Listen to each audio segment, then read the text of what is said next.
Welcome to This Daring Adventure podcast, where we work on bridging the gap between where we are and where we want to be in order to live a bigger and bolder life.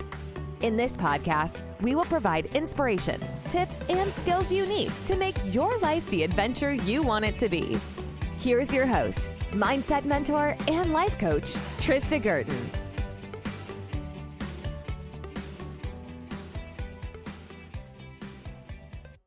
Hey everybody, welcome back to This Daring Adventure. Thank you for joining me. I am your host, Trista Gurton. And today we're going to dive into a topic that is absolutely central to living your best life.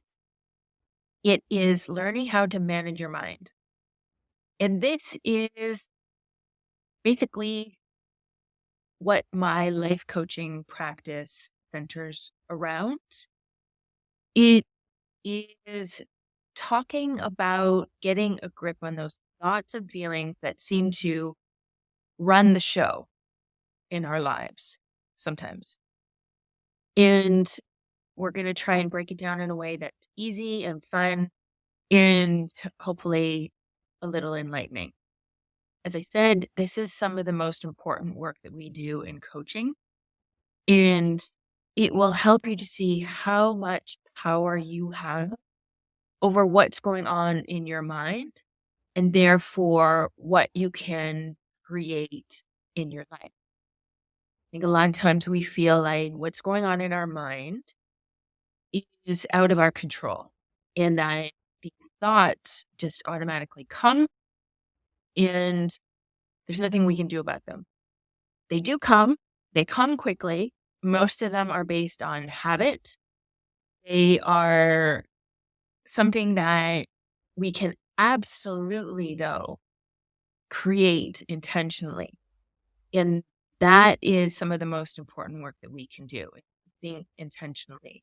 Because when we're thinking intentionally, then that's how we can create any result that we want in our life. Okay. So let's start with the basics here. We'll think of this as mind management 101. And since every journey starts with that first step, here's your first step. You want to understand where your thoughts are coming from. Awareness is key. Understanding is key.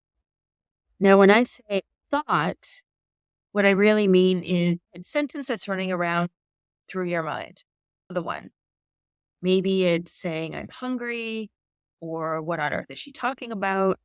It's all good. Whatever that thought is that keeps running through your mind. Some of you may be more visual thinkers. Maybe you see pictures instead of words, and that's okay too. But for this exercise, we're going to chat about, it's helpful to translate those images into words, like adding captions to your mental pictures. So where do those thoughts come from? I like to think about it in 3 layers of influence. It sounds fancy, but it's not. The first layer is evolutionary biology. We can think of our brain as this ancient multi-layered cake. The oldest layer is all about survival. Think of it as the keep me alive software. If you've listened to other episodes of mine, I talk about the primitive brain, the survival part of our brain.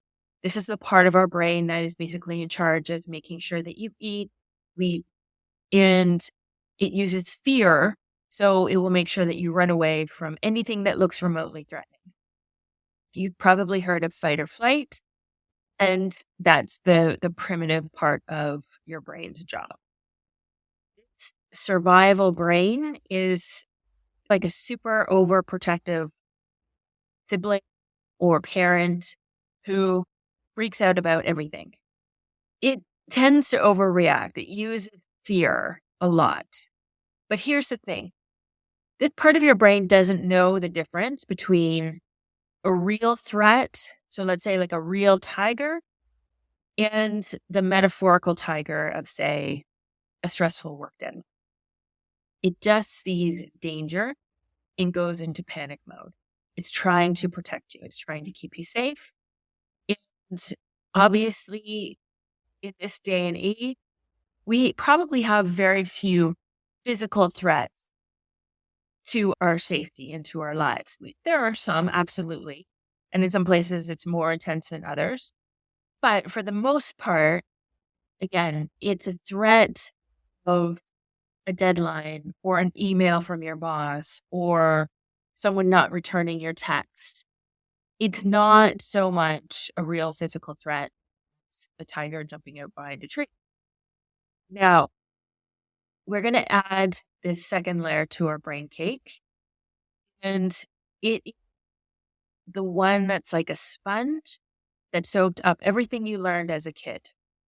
Whether it was your parents, your siblings, or whoever raised you, their words and their actions helped shape the thoughts you have now.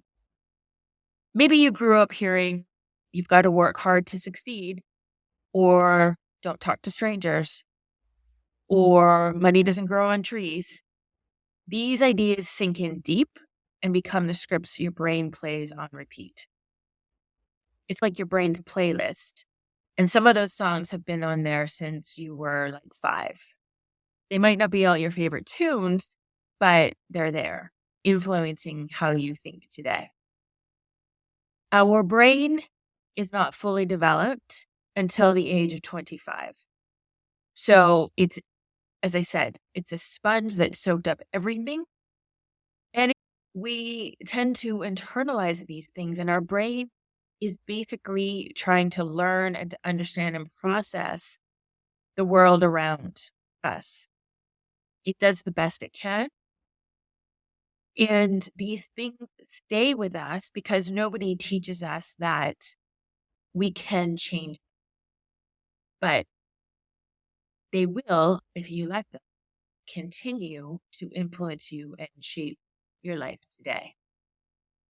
The third layer is society and culture. This is the world outside your family, the big, wide universe of school, media, social norms, religion, and all those societal expectations. It's the part of your brain that's been shaped by everything from the shows you watched as a kid to the ads you see every single day, the magazines we read, the movies we watched, and even the cultural rules about who you should be and how you should act. If you ever thought, I should really have my life together by now, or why don't I look like that model? That's society doing its thing. It's like your brain's been programmed by all of these external influences without you even realizing it. Why should we care about all of these layers? Because understanding where your thoughts come from gives you the power to change. Your brain is like this super messy, overcomplicated program that's been pieced together by biology, your family, and society. And because it's so chaotic, it's no wonder that we feel overwhelmed or stuck. But the good news is that just because your brain has been programmed one way, it doesn't mean it has to stay that way. You get to rewrite the script. We know about neuroplasticity. We know that we can learn new things no matter what our age is. We know that we can rewire our brain. No matter what the beliefs you have, no matter what thoughts you have on repeat. And we do have up to 60,000 thoughts per day. Most of them are just repeat. They are just exactly the same thoughts you had the day before. Think about it. If a thought is just a sentence in your mind, and that sentence was shaped by a bunch of stuff outside of your control, then it's not some unchangeable truth. It's more like a suggestion your brain is offering up. And you get to decide whether to keep it or to toss it. If it's helpful for you, keep it. If it's not helpful for you, then I say get rid of it. Change it. And that's literally the basics of how you can decide what you want to think. You want to be intentional. You want it to serve you. You want it to be helpful. There are no bonus points for suffering. There are no bonus points for thinking thoughts that make you feel terrible. Let's take an example. Imagine you've got a big presentation coming up and your brain starts churning out thoughts like, what if I totally bomb this? And everyone's going to think I'm a fraud. These thoughts are just sentences your brain came up with, influenced by all those layers we talked about. In particular, your brain is using fear to keep you safe, and it's not helpful. So you can challenge those thoughts. You can decide instead to think, I've prepared well and I've got this. Or you could think, it's okay to feel nervous, but I'm going to do my best. You probably feel a lot better, right? And this is the magic of thought work. By changing the thought, you can change how you feel. And imagine how differently you will show up for that presentation. Now, to go back to feelings, let's clear up a common misconception. A feeling is not the same as a thought, right? A feeling is a vibration in your body. It's a physical sensation, like the flutter in your stomach when you're nervous, or the warmth in your chest when you feel happy. But here's the thing. Feelings are caused by your thoughts. If you're feeling nervous, it's not happening out of the blue. There's thought behind that feeling. Even if it's sneaky and it's hiding out in your subconscious, there's a reason for it. If we go back to our presentation example, if you're feeling nervous, it's because your brain is playing a thought like, what if I mess up? What if everybody thinks this is terrible? That thought triggers your body to go into anxiety mode. And so physical reaction. You'll feel stressed. You'll get the sweaty palms, a racing heart. But this is where you get to be the boss. By identifying and changing that thought, you can change your feeling. It's like having a remote control for your emotions. It's not that simple. It does give you that control. Do you want to feel more confident?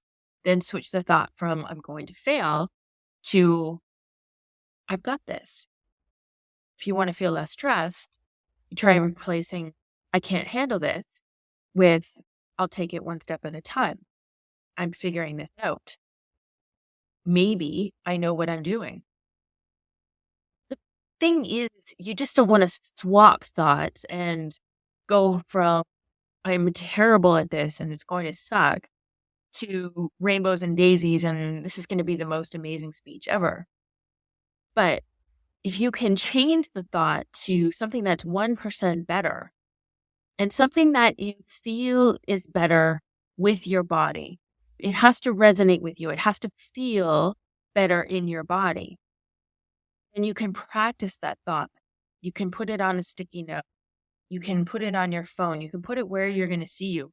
I have sticky notes here on my wall in my office, on my phone, on my kitchen cupboards, on my bathroom mirror. Thoughts that I want to practice. So here's the big takeaway. Your thoughts are not facts. You don't have to believe them. And especially if they're not helpful, you don't have to keep them. They are literally just sentences your brain has come up with, influenced by a whole bunch of stuff, biology, family, society.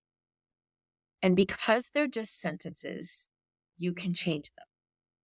And when you change your thoughts, you can change your feelings, which means you can change how you experience the world. And you change what you are creating for yourself. You can change your result. You have so much more control over your mind than you realize.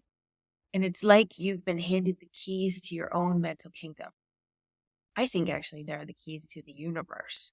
The next time you're feeling a little overwhelmed or stuck, remember, this is just your brain doing its best with the programming it's got. Nothing has gone wrong. There's nothing wrong with you. But you have more power than you realize. You are the one in charge, and you get to decide what stays and what goes. Your thoughts may feel automatic. They may feel that they're happening very quickly and that you have no control over them. Now that you have this awareness, taking that time to slow down, see what you're thinking, and then deciding what it is you want to think instead, to be intentional and to practice that thought. If your brain offers you the old thought that you don't want to keep, you offer it the new thought and you keep practicing and practicing. That's how you rewire your brain. All right, that's what I have for you today. I hope you've found this as interesting and helpful as I do. Remember, your thoughts and feelings are yours to shape. So don't be afraid to play around with them and see what happens. You will be surprised how much more power you have. It takes patience. It takes effort. It takes some time. But your persistence and consistency will pay off. Thank you so much for joining me today. If you enjoyed this episode, please be sure to subscribe, leave a review, and share it with a friend who might find it interesting. If you're interested in learning more about this mind management work and how thoughts create your feelings, ultimately create the results that you have in your life, I offer consults, and you can jump on my calendar and learn more about my programs. I have my 6-week jumpstart to building a better relationship with yourself, which does a deep dive into some of this mind management work. It really is the foundation of everything that we want to create in our lives. And I have a 3-month Get Unstuck program. I would love to meet you. I would love to talk to you and tell you more about how we can work together and how it can really change your life. Thanks, everybody. I'll talk to you next week. Take care. Bye-bye.